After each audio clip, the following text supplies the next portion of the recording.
Een heel groot mes. Nou, en de kindjes wonen nou ben gaan. Hiep, hiep, hoera, hiep, hiep, hoera, hiep, hiep, hoera. En ging ze eerst zo tegen de kindjes wonen. Hiep, hiep, hoera, hiep, hoera, hiep, hiep, hoera, hiep, hiep, hoera.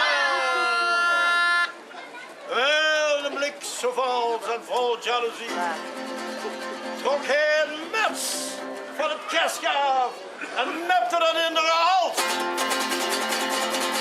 De vrouw die had dat niet verwacht en liep de kamer rond. Maar voordat ze er erg in had, klapte ze tegen de grond. En zo zit in de blonde spartelen.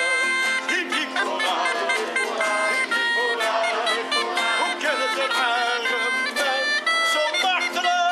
Hiep, hiep, hoera, hiep, hiep, hoera, hiep, hiep, hoera. Maar de marechaussist was grimmevol. Daar viel hem in de kraag. Ze deden hem de boeien op en ze brachten hem nog. Draag! Toen kreeg hij voor zijn laffenaat. Hij kreeg 4 jaar precies. Maar genomen er een van het laken af. En deed dat omzien, hals. En hij hing dat tegen